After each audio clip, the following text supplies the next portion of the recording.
Hello dear students, आज हम Q meter के बारे में स्टडी करेंगे। Subject code I201। तो देखिए, बेसिक क्यू मीटर क्या होता है कि एक कॉइल होती है, उसका क्यू वैल्यू मेजर करने के लिए यूज़ में आता है। कॉइल देखिए, कॉइल में इंडक्टेंस और रेजिस्टेंस सीरीज में है, इसको अपन कॉइल बोलते हैं, और एक कैपेसिटर इसमें सीरीज में और जोड़ा जाता है, और ये सर्किट जो है एक एसी सप्लाई से इनपुट दिया जाता है। तो कॉइल के अक्रॉस देखिए वोल्टेज EL है, कैपेसिटर के अक्रॉस वोल्टेज EC है। जब इसका फेजर डायग्राम आप ड्रॉ करेंगे तो देखिए IR यहाँ पे दिखाया गया है, क्योंकि रेजोनेंस कंडीशन में देखिए ये जब रेजोनेंस हो जाएगा तो XL मीन्स इंडक्टिव वोल्टेज और ये कैपेसिटिव वोल्टेज EC और EL इक्वल हो जाएगा, या अपन कह सकते हैं रेजोनेंस में XL इक्वल टू XC होता है और I से मल्टीप्लाई कर देंगे तो VL इक्वल टू VC हो जाएगा। तो ये देखिए EC वोल्टेज दिखाया गया है यहाँ पे, और ये EL वोल्टेज दिखाया गया।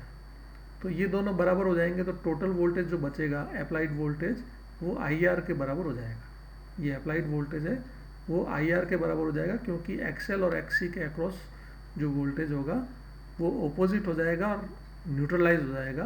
तो जो बचेगा वोल्टेज वो क्या बचेगा, वो केवल IR वोल्टेज बचेगा और वही अप्लाइड वोल्टेज के बराबर होगा। तो ये रेजोनेंस कंडीशन में होता है, और इसी प्रिंसिपल को अपन यूज़ करके Q की वैल्यू फाइंड आउट कर लेते हैं। तो Q की वैल्यू जब फाइंड आउट करेंगे तो सर्किट जो है रेजोनेंस कंडीशन में होना चाहिए। तो यहाँ पे जैसे मैंने बताया E जो है अप्लाइड वोल्टेज है, I करंट है, EC कैपेसिटर के अक्रॉस वोल्टेज है, XC कैपेसिटिव रिएक्टेंस है, XL इंडक्टिव रिएक्टेंस है, और R जो है कॉइल का रेजिस्टेंस है। तो रेजोनेंस कंडीशन में क्या होगा, XL इक्वल टू XC होगा, और जब आप I से मल्टीप्लाई कर देंगे दोनों को तो ये EC या VL हो जाएगा।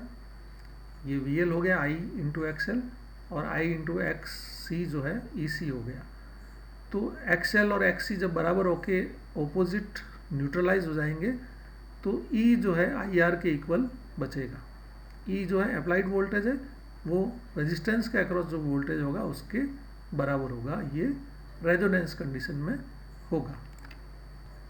अब देखिए रेजोनेंस कंडीशन में Q अपन डिफाइन करते हैं XL अपॉन R, या XL जो है XC के बराबर है तो XC अपॉन R हो गया। आप I से मल्टीप्लाई कर देंगे ऊपर नीचे तो ये EC बन जाएगा, मीन्स कैपेसिटर के अक्रॉस वोल्टेज, और E मीन्स जो अप्लाइड वोल्टेज है वो रेजिस्टेंस के अक्रॉस वोल्टेज के भी बराबर होगा। तो E यहाँ पे देखिए अप्लाइड वोल्टेज है और EC जो है कैपेसिटर के अक्रॉस वोल्टेज है। अगर अपन ये दोनों मेजर कर लेंगे और इनका रेशियो निकालेंगे तो ये Q के बराबर आएगा, जो कि Q फैक्टर कहलाता है या Q वैल्यू कहलाता है। तो इस तरह से अपन Q की वैल्यू मेजर कर लेंगे, इनपुट वोल्टेज मेजर करेंगे और कैपेसिटर के अक्रॉस वोल्टेज मेजर करेंगे। तो कैपेसिटर के अक्रॉस वोल्टेज E का कितना टाइम्स है, मान लीजिए 2 टाइम्स है, तो Q की वैल्यू 2 हो गई। इस तरह से रेशियो जो है अपन फाइंड आउट कर लेंगे, वही जो है Q की वैल्यू अपन को देगा।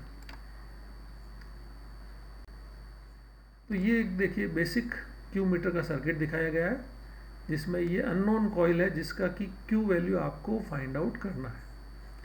ये एक रेजिस्टेंस है और ऑसिलेटर से इसको एक फ्रीक्वेंसी सप्लाई दी गई है, AC इनपुट दिया गया है जो कि E है, जो कि अप्लाइड वोल्टेज है। ये अपन मेजर कर लेंगे एक वोल्ट मीटर से। अननोन कॉइल को सीरीज में जोड़ेंगे और एक कैपेसिटर को सीरीज में जोड़ेंगे। कैपेसिटर के अक्रॉस वोल्टेज को मेजर कर लेंगे EC को, और कब करेंगे, जब रेजोनेंस कंडीशन हो जाए। तो अपन को पता कैसे लगेगी रेजोनेंस कंडीशन में हो गई है, रेजोनेंस कंडीशन पहुंच गई है, ये कैसे पता लगेगा। तो आप क्या करेंगे, ऑसिलेटर की फ्रीक्वेंसी को ट्यून करेंगे, ऑसिलेटर की फ्रीक्वेंसी को चेंज करेंगे और EC को आप नोट करेंगे। EC जो है मैक्सिमम जिस फ्रीक्वेंसी पे होता है, आप देखेंगे कि EC चेंज होगा। जब जैसे जैसे आप फ्रीक्वेंसी चेंज करेंगे तो EC की वैल्यू चेंज होगी, और जब EC की वैल्यू मैक्सिमम हो जाए, क्योंकि रेजोनेंस कंडीशन में EC जो है मैक्सिमम होता है। तो उस कंडीशन में मैक्सिमम EC की वैल्यू का आप नोट कर लेंगे और E की वैल्यू को भी नोट कर लेंगे, इनका रेशियो लेंगे, वही आपको Q वैल्यू जो है दिखाएगा।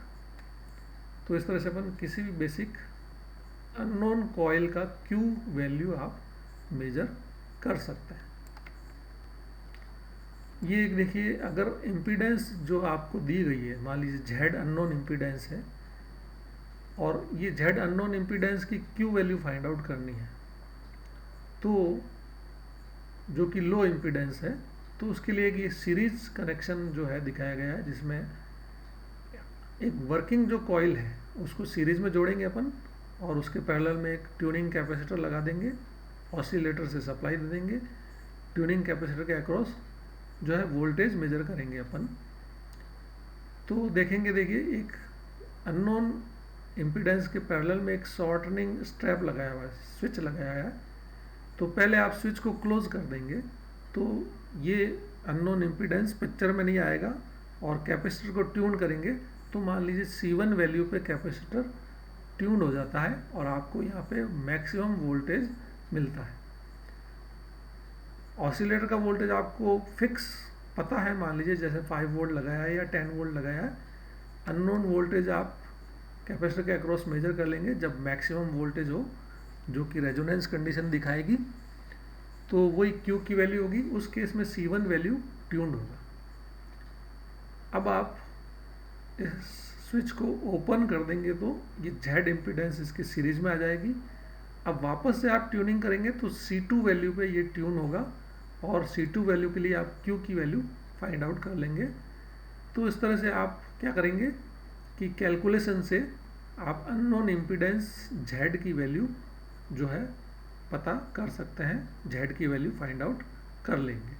तो इस तरह से Q मेथड से आप अननोन इम्पीडेंस की वैल्यू भी फाइंड आउट कर लेंगे और Q की वैल्यू भी फाइंड आउट कर लेंगे। अगर देखिए हाई इम्पीडेंस कॉइल है जो कि अननोन है, ये हाई इम्पीडेंस कॉइल है, तो उस केस में पैरेलल कनेक्शन जो है सजेस्ट किया जाता है, जिसमें वर्किंग कॉइल के पैरेलल में अननोन इम्पीडेंस लगाया जाता है और ये ट्यूनिंग कैपेसिटर इसके पैरेलल में लगाया गया और Q वोल्ट मीटर जो है यहाँ पे कैपेसिटर के पैरेलल में लगाया गया है, ऑसिलेटर से सप्लाई दी गई है। तो पहले क्या करेंगे, अननोन इम्पीडेंस को आप रिमूव करके और कैपेसिटर को ट्यून करेंगे तो C1 वैल्यू के लिए ये ट्यून होगा। तो C1 वैल्यू के लिए Q की वैल्यू फाइंड आउट कर लेंगे जो कि Q1 है। फिर आप अननोन इम्पीडेंस को लगा देंगे इसके पैरेलल में, फिर वापस से ट्यून करेंगे तो मान लीजिए C2 वैल्यू के लिए ट्यून होता है और Q2 वैल्यू आती है।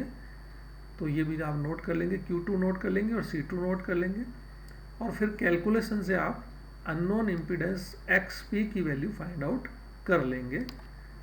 जैसा कि इस इक्वेशन में बताया गया है कि सेकेंड केस में C2 की वैल्यू ट्यून्ड होगी तो XL की वैल्यू इस तरह से फाइंड आउट कर लेंगे। XC2 और XP पैरेलल में हो जाएंगे, इस पैरेलल कम्बिनेशन से XL की वैल्यू फाइंड आउट हो जाएगी। और पहले उससे पहले क्या था, जब XC1 को आपने ट्यून किया तो XL जो है XC1 के बराबर हो गया था क्योंकि XP आपने अप्लाई नहीं किया गया। तो इस तरह से XP की वैल्यू है 1/ओमेगा ब्रैकेट में C1 माइनस C2। इस तरह से XP की वैल्यू आप कैलकुलेट कर लेंगे। उसी तरह से RP की भी वैल्यू कैलकुलेट कर लेंगे फॉर्मूले से और अननोन इम्पीडेंस की वैल्यू आप फाइंड आउट कर सकते हैं Q मेथड से। तो इस लेक्चर को अपन यहीं कंक्लूड करते हैं। Thank you.